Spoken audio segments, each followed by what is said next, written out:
मैं गायत्री को अपनी जिंदगी से निकाल दूंगा।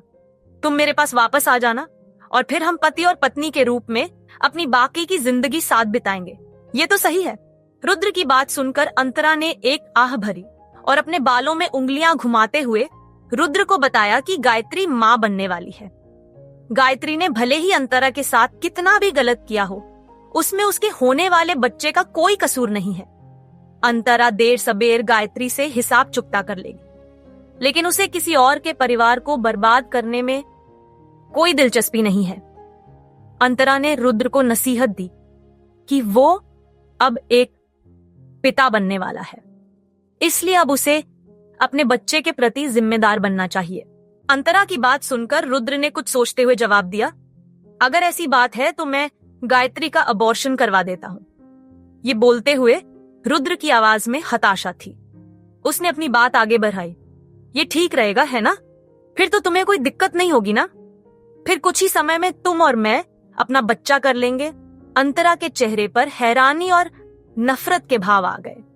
उसने रुद्र की ओर देखते हुए पूछा, वो बच्चा तुम्हारा अपना खून है, तुम उसकी जान लेने का सुझाव कैसे दे सकते हो? तुम किस तरह के इंसान हो रुद्र?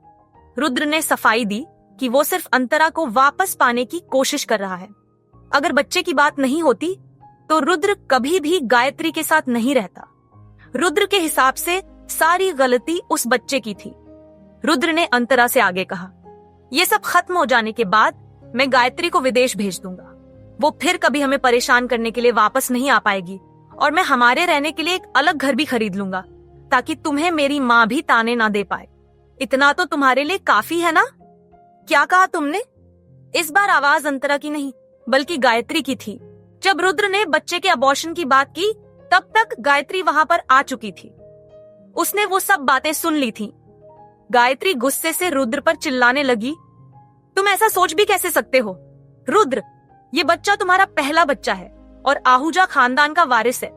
तुम ऐसे कैसे बोल सकते हो जैसे तुम्हें ये बच्चा चाहिए ही नहीं? गायत्री की आंखों में आंसू छलकने लगे। उसका चेहरा पूरी तरह से तमतमाया हुआ था। रुद्र को लगा उसका ब्लड प्रेशर बढ़ जाएगा, क्योंकि गायत्री की तुलना करने के लिए अंतरा भी सामने ही थी। अंतरा ने आज एक सिंपल सफेद टी शर्ट और उसके नीचे जीन्स पहन रखी थी।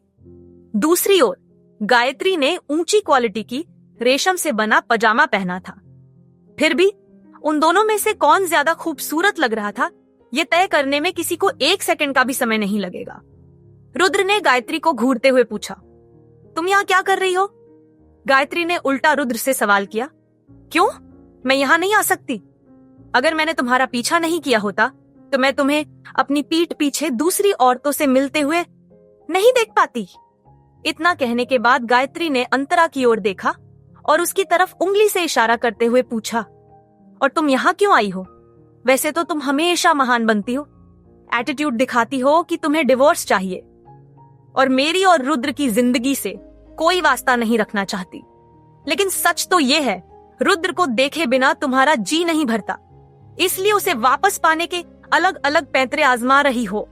बस करो गायत्री, रुद्र गरजा, अपना मुंह बंद रखो, अंतरा तुम्हारी बहन है। और गायत्री ने रुद्र की बात काटते हुए कहा, मेरी कोई बहन नहीं है, मैं अपनी माँ की इकलौती बेटी हूँ। अंतरा ने बचपन से ही मेरे पिता के पैसे का इस्तेमाल खुद के लिए किया है, इसलिए अब मैं उसके पति को अपना बना लूं, इसमें कोई गलत बात नहीं है। ये सुनकर रुद्र गुस्से से तिलमिला उठा, तुम पैसों की बात ना ही करो तो अच्छा है। क्या तुम्हें पता भी है किसी व्यक्ति को पालने में कितना पैसा लगता है? तुम्हारे पापा की सर्जरी में कितना खर्च आया?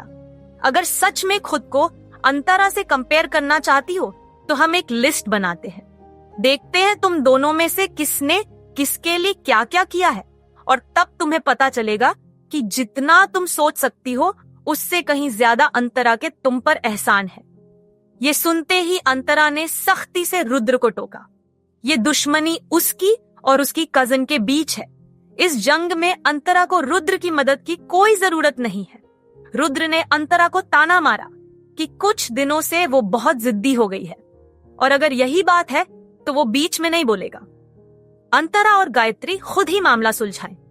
ये कहने के बाद रुद्र अपने घर की तरफ वापस चलने लगा। लेकिन गायत्री ने रुद्र का रास्ता रोक लिया और पूछा, कहाँ जा रहे हो? मेरी कोख में तुम्हारा बच्चा है।